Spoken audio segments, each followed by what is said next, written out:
වරාය කළමනාකාර අධ්‍යක්ෂකවරයා ගණක හේමචන්ද්‍ර මහතාගේ කෝටි 22 වංචාව සම්බන්ධයෙන්. එහෙම නැත්නම් ත්‍රිකුණාමල වරායේ කළමනාකරු වශයෙන් ඉඳද්දී අර ජයිකා ආධාර මත ලැබුණු යාත්‍රාව අරගෙන ගිහිල්ලා මුහුද මැද්දට අරන් ගිහිල්ලා තව අරම්පත් කියන හාදෙක් ඉන්නවා. ඒ හාදයත් එක්ක එකතු වෙලා තවත් හිටපු හමුදාපතිගේ පුතා දයාරත්නායකගේ පුතාත් එක්ක ගිහිල්ලා මේ යාත්‍රාව අනතුරකටපත් කළා. දැන් ඒක නිසල්මනේ තියලා තියෙනවා. මෙන්න මේ සිද්ධිය ගැන තමයි අපේ කතාව. ඒ වගේම තමයි දැනට අපිට ආරංචිය ලැබිලා තියෙන හැටියට මේ 15 වෙනිදා මේ ගණක හේමචන්ද්‍ර මහතා සහ කපිතාන් අරම්පත් ඒ කියන්නේ මේ සිද්ධියේ දෙවෙනි සැකකරු විදිහට නම් කළොත් නිවැරදි. මෙන්න මේ කට්ටිය ඔක්කොමත් එක්ක දැන් යන්න ලෑස්ති වෙලා ඉන්න යුරෝපා සංචාරයක්. දැන් මම අහනවා දැන් මෙවැනි බරපතල සිද්ධියක් වෙලා බරපතල දූෂණ චෝදනාවක් එල්ල වෙලා තියෙන සභාපතිවරයෙක්ට එක්කොත් කරන්න ඕනේ වැඩතහනම් කරන එක. එහෙම නැත්නම් විමර්ශනය ආරම්භ කළ විමර්ශනයේ දඬුවම් දෙන එක. විමර්ශනය කරනකම් తాවකාලිකව වැඩතහනම් කිරීමක් සිදු කරන්න ඕනේ. එහෙම නැත්නම් සාක්ෂි වලට බලපෑමක් එල්ල වෙනවා. ඒක අපරාධ පරීක්ෂණ දෙපාර්තමේන්තුවේ දඬු නීති සංග්‍රහය සහ ඒ හැම විමර්ශනයකට අදාළවම තියෙන පොදු නීතියක්. විමර්ශනයට බලපෑම් කිරීම. අධිකරණයට ගියපු ගමන් ඉල්ලන්නේ ස්වාමීනි විමර්ශනයට බලපෑමක් ඇති වේ යයි කියලා හිතන නිසා මොහුව බන්ධනාගාරගත කරලා තියන්න. මේ වෙලාවේ එම ඉල්ලීම් අධිකරණය විසින් පිළිගන්න අවස්ථා තියෙනවා. ඉතින් අපි කියන්නේ දැන් අපි පැහැදිලිවම මේ තොරතුරු ගොනු කරලා තියෙනවා. මොකද්ද මේ යාත්‍රාව? මොකද්ද මේ ජයිකයිකෙන් ලැබිච්ච ආධාරය? යාත්‍රාව අරගෙන ගියේ කොහොමද? කෝටි 22ක යාත්‍රාවක් මේක අනතුරටපත් කරලා තියෙනවා. ඊට පස්සේ මේක අලුත් වැඩියා කරන්න හදලා තියෙනවා. ඒ අලුත් වැඩියා කිරීම සඳහා නාවික හමුදාවෙන් මුදල් අරගෙන තියෙනවා. ඒ වගේම මේ යාත්‍රාව නවත්තලා දැන් සිද්ධිය යටපත් කරලා තියෙනවා. මේ යටපත් කළා දැන් මේ යාත්‍රාව වෙනුවට වෙනම ටග් යාත්‍රාවක් භාවිතා කරනවා. අර ඉන්ධන වගේ 3 ගුණයක් ඉන්ධන යනවා.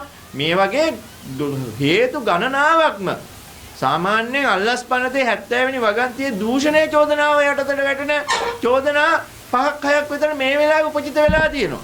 මේ වෙලාවේ හටගෙන තියෙනවා. එහෙමනම් අපි කරුණාකරලා කියන්නේ මේ වරාය අධ්‍යක්ෂකවරයා වැඩ තහනම් කරලා විමර්ශනය පටන් ගන්න. එහෙම නැත්නම් විමර්ශනයට තොරතුරු ඔක්කොම දීලා දෙනවා නම් හැකියක්මනේ විමර්ශනය අවසන් කළා මොහු නිවැරදිදයි නැත්නම් වරදකරුවාද නිවැරදිකරුවාදයයි තීරණය කරන්න. ඒ කොරටුක ඉවත් වෙනවත් එක්කම අලුතෙන්පත් වුණා අමාත්‍යවරු, മന്ത്രിවරු, ජනාධිපතිවරයා. එතකොට මේගොල්ලන්ට හිතති හොරකම් නොකරනවා යයි විශ්වාස කර හැකි සභාපතිවරුන් තමයි දැන් මේකේ ඉන්නේ. මේ ආයතනවල ඉන්නේ. එතකොට අපි දැන් උපකල්පනයක් කරනවා සභාපතිවරුන් අතිනුත් හොරකම් වෙන්නේ නැහැ කියලා. හැබැයි සභාපතිවරයාගෙන් පස්සේ ඉන්නේ කවුද? කල්පනාකාරවරයා. MDලා ටික. දැන් මේ MDලා ටික කවුද? MDලා ටික කොයි ආණ්ඩුවට ආවත් ඇමතිවරයාට සභාපතිවරයාට බාල්දි අල්ලගෙන තම තමන්ගේ හොරකම් රිසිසේ කරගෙන ගිය අය. ඊයේදී අපරාධ පරීක්ෂණ දෙපාර්තමේන්තුවට අපි පැමිණිල්ලක් සිදු කරනවා. ඒ වගේම අල්ලස්සෝ දූෂණ විමර්ශන කොමිෂන් සභාවට අපි පැමිණිල්ලක් සිදු කරනවා. ඒකෙදී අපරාධ පරීක්ෂණ දෙපාර්තමේන්තුවේ අපේ විත්තිවාචකය අපි පැමිණිල්ල සඳහා අපේ ප්‍රකාශ දුන්නාට පස්සේ විත්තිවාචකය වෙනුවෙන් එක විත්තියක් ලබාගෙන තියෙනවා. එහෙම නැත්නම් එක සාක්ෂියක් ලබාගෙන තියෙනවා. හැබැයි ඊතුරු සාක්ෂි ලබා ගැනීම මේ වෙන විට යම්කිසි ප්‍රමාදයක් දක්නට ලැබෙනවා. දැන් මේකේ ඩෝස් එක තමයි දෙන්නේ අපරාධ පරීක්ෂණ දෙපාර්තමේන්තුවට. කරුණාකරලා කියන්නේ මේ පරීක්ෂණ ඉක්මන් කරන්න මහත්මයෝ.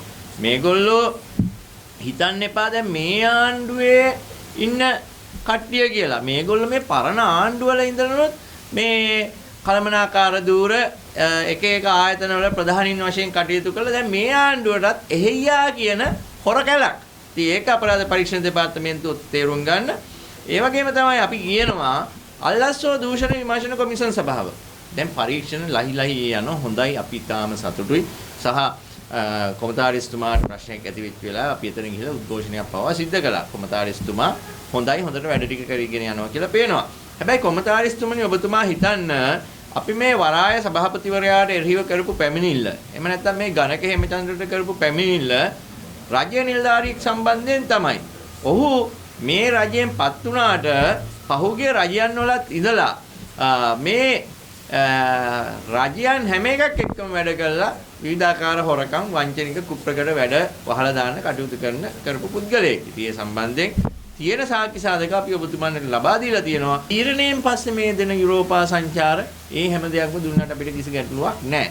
දැනට තියෙන ප්‍රශ්නේ මේ වගේ චෝදනාවට ලක් වෙච්චි කළමනාකාර අධ්‍යක්ෂකවරයෙක් සහ එම සිද්ධියටම අදාළවම දෙවෙනි චෝදනාව තියෙන ඒ පුද්ගලයා ඒ දෙන්නයි තව එක්කෙනෙකුයි කැටුව යනවා යුරෝපයට.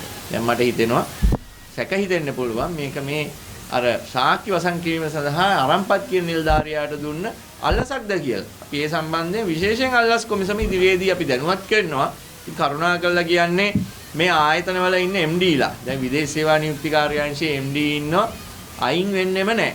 දැන් දුම්මල ගහලා මාතර කට්ටඩි ගෙනහලා දැන් ලබන සතිය අපි ලෑස්ති වෙනවා යාගය කරන්න.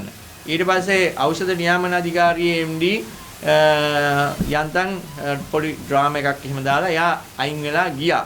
ඊට පස්සේ ඉන්නවා දැන් ගුවන්තොටුපළ හා ගුවන් සේවා ආයතනය මේ ආයතනයේ කෝටි ගණන් ගිලපු කෙනෙක් ඉන්නවා MD කෙනෙක්. ඉතින් ඒ MDත් ඉක්මනටම යන්න කියන එක තමයි අපි අවස්ථා ගණනාවකදීම මාධ්‍යම ගණනාවකදීම කියා සිටින්නේ. ඉතින් මේ සියලු දේවල් සම්බන්ධයෙන් රජයේ සාධනීය විදිහට මේ දිහා බලන්න.